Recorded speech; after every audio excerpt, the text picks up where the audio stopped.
Right, so I wanted to bring this video to you as a taper and a recovery video because both of them are important in their own way, as well as the race in the middle. I was going to do a separate taper video, separate race video, separate recovery video, but I figure, let's bite-size it down and get it all into one video, and then it'll help you within that 3-week period that is a taper, a race and a recovery, all in one.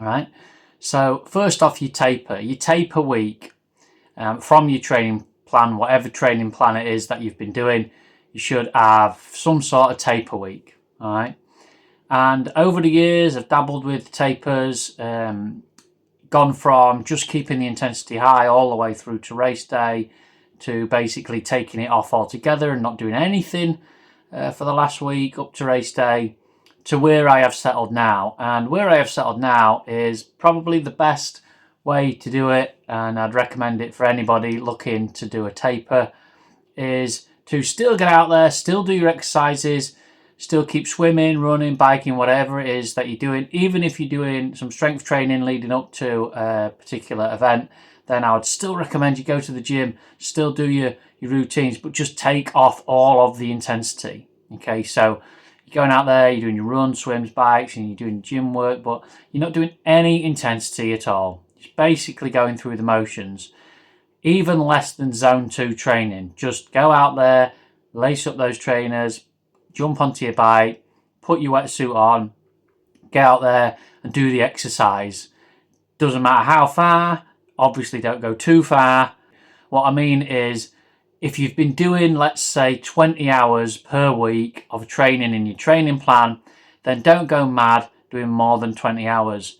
I would recommend something like half of that, 10 to 15 hours. If you've been doing 15 hours, same applies. Go around about half, 7 to 8 hours. If you've not even been doing that, if you've only been doing 8 hours, something leading up to your whatever training it is, then just pop it in half, 4 hours of a mixture of run, bike, swim, low intensity is perfectly fine for your taper week.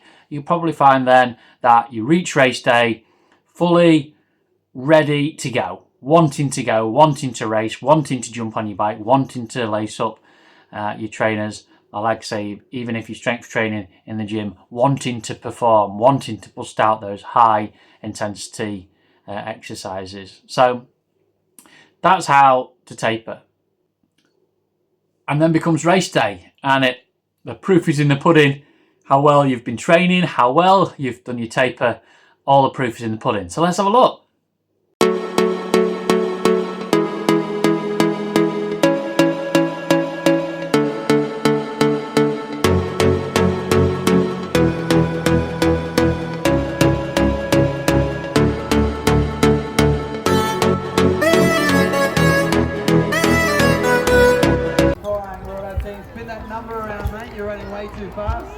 Get ready to cheer him. Try and force you up, Richard. Well done, Ben and Ian. Storming along. Go, Do you need a drink? Well, I'll get it the other side.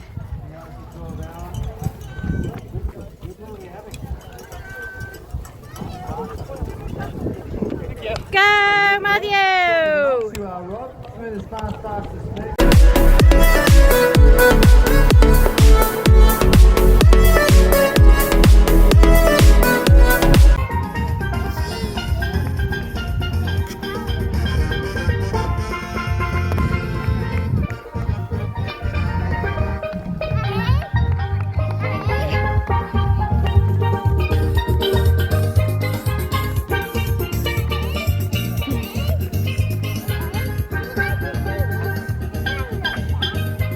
No, thank you.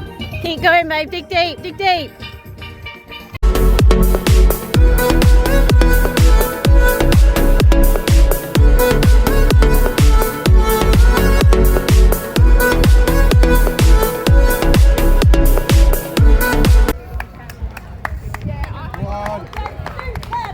Here she is, absolutely storming. Here he is, look. Wow. Come on, Matthew, finish strong.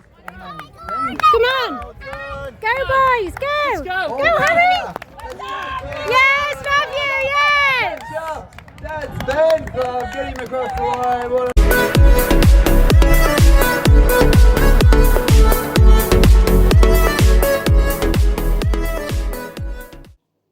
And here we are afterwards with a nice medal after completing the Odyssey 70.3 at St Neots. Lots of things to report about the race.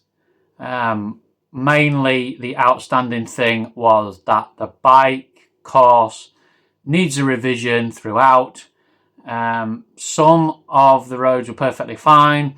Some of them were a bit uneven surfaces, which you get everywhere in the UK, to be fair.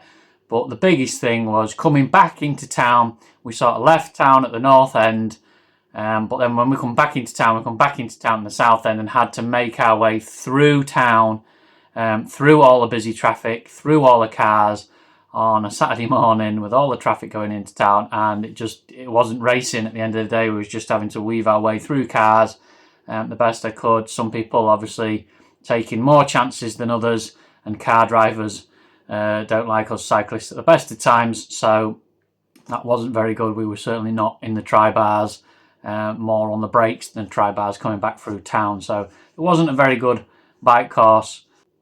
The swim course was okay. It was a nice little river. It was a little bit shallow, a little bit weedy, but as rivers go, it wasn't too bad. Just an up and down course.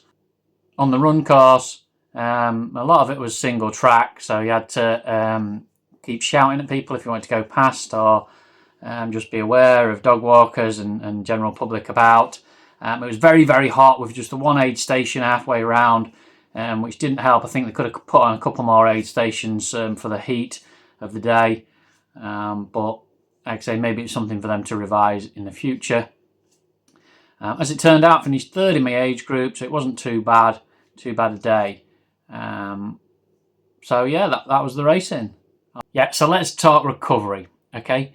So 2 to 3, even up to 2 to 3 days after your race, you're still going to be feeling the effects of the race.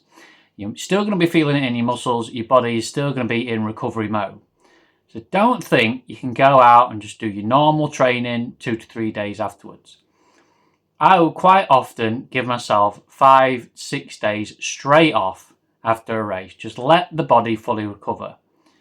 Don't start thinking, oh, it's okay, I feel like I'm recovered, I can then go out and just do a nice, easy zone 2. Because that nice, easy zone 2 often turns into, oh, I feel great, I'll just push it a little bit more. So even if your body feels absolutely capable of doing something, I would have just that extra day off. Make sure you are absolutely 100% recovered before doing anything again. Even a little zone 2 effort, especially not a high intensity effort. If you put in a high intensity effort after a hard race, then you'll just extend your recovery time. Treat recovery as you would treat a taper. Make sure you fully recover. You wouldn't go into a race not feeling like you tapered properly, so don't come out of a race without feeling like you've recovered properly as well. It'll help you in the future as well, especially if you've got another race coming up in a few weeks' time, or if you just want to jump straight back into bog standard base level training, then it'll help you to take off those few days recovery.